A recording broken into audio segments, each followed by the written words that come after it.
Gracias, presidente.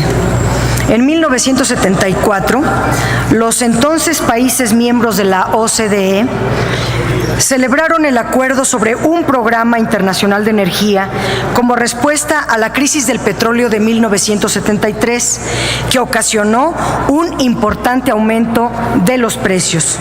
Los países que firmaron ese acuerdo son consumidores de petróleo y el acuerdo tenía como propósito fundamental constituirse como un contrapeso en la organización que habían logrado los países productores, principalmente los afiliados a la OPEP.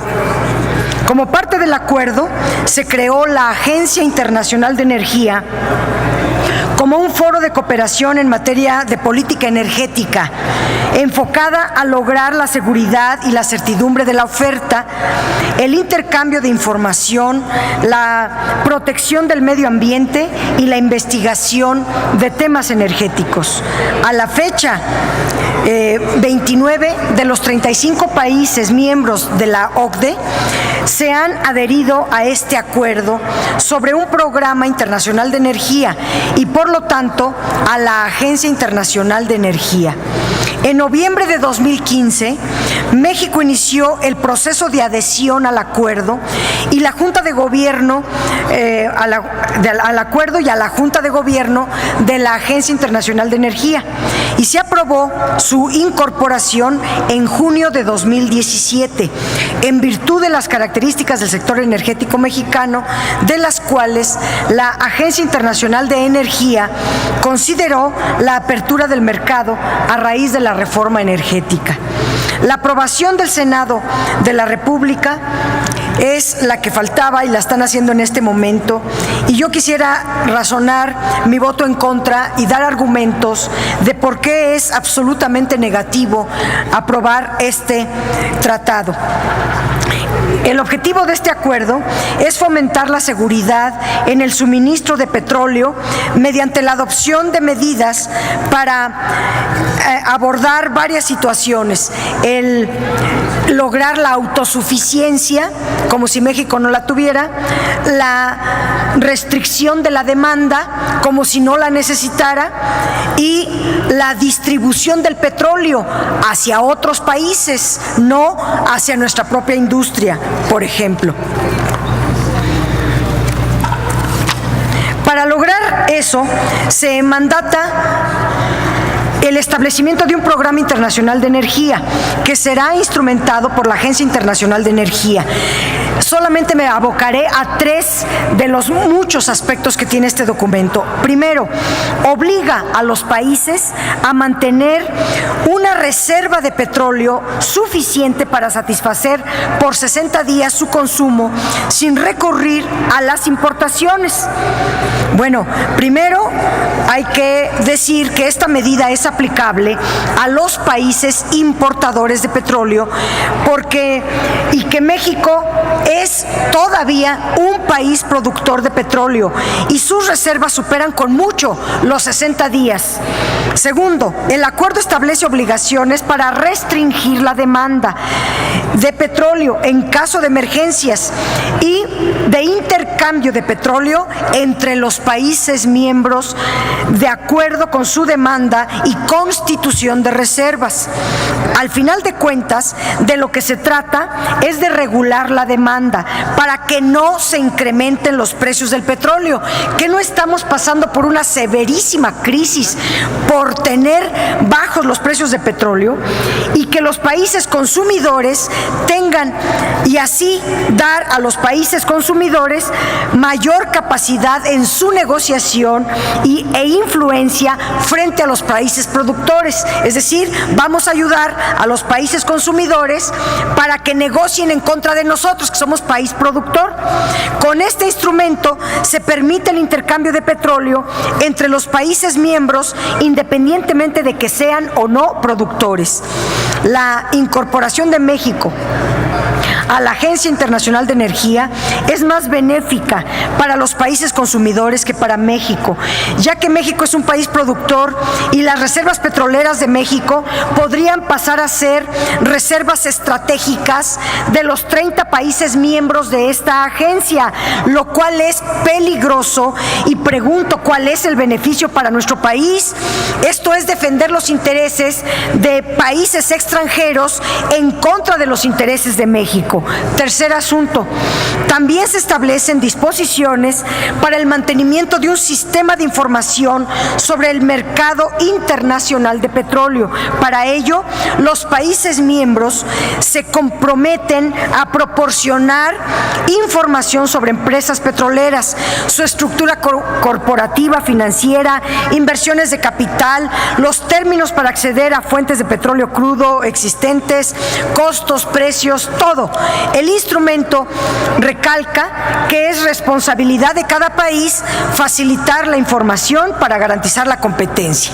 La apertura de la información sobre empresas petroleras que operan en el país a todos los miembros de la agencia pudiera utilizarse para fines ajenos a nuestro propio país. Y no hay que olvidar que el miembro más importante de esta agencia es Estados Unidos, lo que pudiera limitar la soberanía energética de México. Y está ligado a varios documentos que están firmando en el Telecán, que son muy similares a este. Se abre la posibilidad de que cualquier país miembro solicite directamente a las empresas la información que considere conveniente. Aquí hay que señalar también varios asuntos. Primero, la reforma energética prevé un fondo mexicano de petróleo para la estabilización y el desarrollo. Tal vez se le olvidó a los integrantes de las comisiones, pero es constitucional. Y como se aprobó por ustedes, el PAN, el PRI principalmente, establece que debe de tener este fondo un mínimo de 4.7% del Producto Interno Bruto como ingresos petroleros. Ya lo vimos en la reciente Ley de Ingresos de la Federación, que este fondo a lo mucho va a llegar a 4.3%, o sea, violentando la Constitución. Pero hace algunos años los ingresos petroleros de nuestro país eran del 10.3% del Producto Interno Bruto, y la crisis en la que han sometido a nuestro país nos tiene en esta circunstancia. Este acuerdo significa un reto muy importante para México, porque en el artículo 2 establece un fondo de emergencia, fondo que se puede cumplir a través de 3 vías, de acuerdo al documento: con las reservas de petróleo, con la capacidad de sustitución de combustibles y con la producción petrolera de reserva. Por eso es muy tramposa la argumentación del senador Casillas, porque él no habla de los combustibles, pero el documento, el dictamen que él está presentando, sí lo habla, y dice claramente que este fondo se puede componer tanto de reservas de petróleo, y si no tiene petróleo, con combustibles, y si no lo tuviera, con más producción petrolera. En la actualidad, nuestro país se encuentra en un déficit comercial en productos petroleros. Se importa más de lo que se produce, así que la producción petrolera de reserva por el momento no es parte de que debamos presumir. Al igual que la capacidad de sustitución de combustibles, pues hoy estamos peor que antes. Las importaciones petroleras de nuestro país son crecientes, y quiero irme a las últimas cifras, porque la actual administración federal ha tenido en crisis permanente y ahora en un caos todo el tema energético. La producción de crudo cayó 15.5%, la de gas natural cayó 9.3%, la disponibilidad de petróleo es de solo 4 años. que se ha dejado de producir, en tan solo 4 años se han dejado de producir 455,000 barriles diarios, y ahora ya solamente quedan reservas de hidrocarburos en sus 3 niveles, la 1P de 26.1%, 2P 32% y 3P 41.3%. La duración de reservas, por tanto, la cual pasó de 12 que la recibió Peña Nieto, ya pasó a 10 años de petróleo. Entonces, eso de tener reservas a futuro y reservas estratégicas, si se tienen tan solo para 10 años en México, ¿cómo le van a hacer para tener reservas para 30 países que son los integrantes de la OCDE, o al menos uno, que es Estados Unidos? Por otro lado, la única opción que tiene para cumplir con este tratado implica importar mayores reservas de petróleo, y por lo tanto se hace imposible el cumplimiento de este acuerdo, máxime si las reformas energéticas no se han consolidado y están dando resultados en contrario de lo que aquí se pronosticó.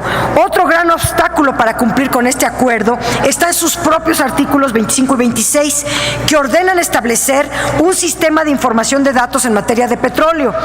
Este artículo viola, porque el artículo 26 del decreto dice que deberán dar información las empresas de todo tipo, pero eso contradice el 9º transitorio de la reforma energética, que en sus artículos 15 y 23 de la Ley de Hidrocarburos establece cuál es la información que las empresas privadas están obligadas a dar al Estado y hacer públicas, pues, los contratos y otra información que se da a la bolsa de valores si acaso la empresa cotiza en bolsa.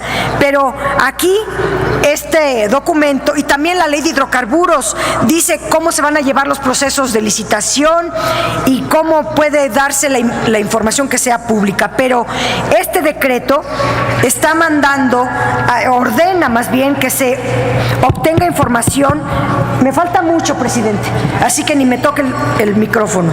Es materia de protección de datos personales y la mercantil, y en eso la Suprema Corte del país ya emitió criterios en esta materia, así que aunque firmen su acuerdo, aquí vale lo que diga la Suprema Corte para hacer valer los temas de carácter constitucional.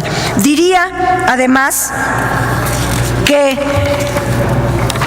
hablando de las importaciones de petróleo, la importación en todos sentidos ha venido incrementándose y se está convirtiendo nuestro país en un país dependiente, de tal manera dependiente de las importaciones, y por lo tanto es muy peligroso firmar este acuerdo porque nos obliga, si de por sí no tenemos ni para el consumo interno y tenemos que estar importando, esto nos obliga a comprometernos con otros países también.